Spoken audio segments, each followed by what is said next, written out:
ilmu pengetahuan, teknologi, dan kebudayaan. Ilmu pengetahuan adalah usaha manusia untuk memahami alam, diri, dan kehidupan melalui pengamatan, penelitian, serta pemikiran yang teratur.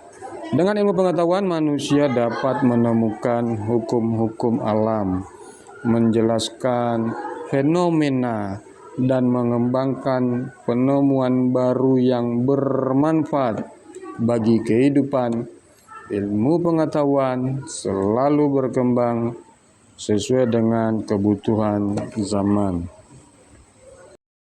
Adalah penerapan ilmu pengetahuan dalam bentuk alat atau metode yang mempermudah pekerjaan manusia.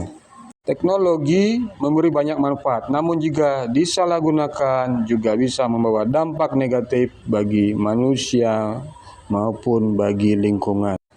Kebudayaan adalah hasil cipta, rasa, dan karya manusia yang tumbuh dalam kehidupan masyarakat. Kebudayaan menjadi identitas suatu bangsa sekaligus pedoman manusia dalam berinteraksi dan menjalani kehidupan sehari-hari. Di dalamnya mencakup bahasa, seni, adat istiadat, pengetahuan, serta cara hidup yang diwariskan dari generasi ke generasi. Bagaimana pandangan Alkitab melihat atau menilai ilmu pengetahuan, teknologi, dan kebudayaan? Pandangan Alkitab tentang kebudayaan. Ilmu pengetahuan, teknologi sebenarnya bisa dilihat dari prinsip dasarnya, yaitu bahwa semua hal di dunia ini berasal dari Tuhan Allah. Dan manusia diberi mandat untuk mengelola ciptaannya. Itu bisa dilihat dalam Kejadian 1 ayat 28, di mana Allah memberikan mandat budaya kepada manusia. Beranak cuculah dan bertambah banyak. Penuhilah bumi dan taklukkanlah itu. Berkuasalah atas ikan-ikan di laut dan burung-burung di udara, dan atas segala binatang yang merayap di bumi. Dari ayat di atas kita bisa melihat bahwa budaya iptek bukanlah hal yang berdiri sendiri. Alkitab tidak menolak kebudayaan maupun ilmu pengetahuan. Hal ini bisa kita lihat dalam firman Tuhan di Amsal 1 ayat 7.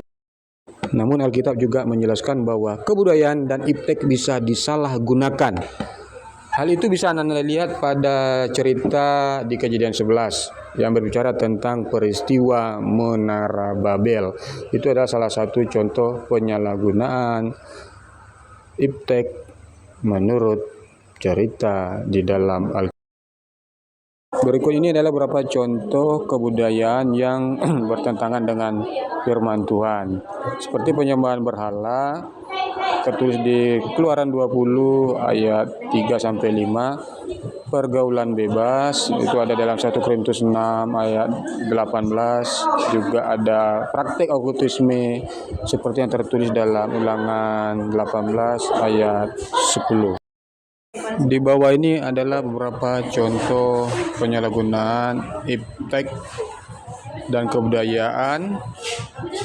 Silakan Anda perhatikan dengan baik-baik. Kesimpulannya adalah bahwasanya ilmu pengetahuan, teknologi, dan kebudayaan adalah anugerah dari Tuhan Allah untuk membantu kehidupan manusia. Namun dia menjadi masalah ketika ilmu pengetahuan, teknologi, dan budaya itu disalahgunakan oleh orang-orang yang tidak bertanggung jawab. Menurut firman Tuhan yang tertulis di dalam 1 Korintus 10 ayat 31 disebutkan, jika engkau makan atau minum atau jika engkau melakukan sesuatu yang lain, lakukanlah semuanya itu untuk kemuliaan Tuhan. Jadi Anda sekalian, mari pergunakan iptek dan kebudayaan itu untuk hal-hal yang baik saja. Sekian dan terima kasih dari Bapak. Salam.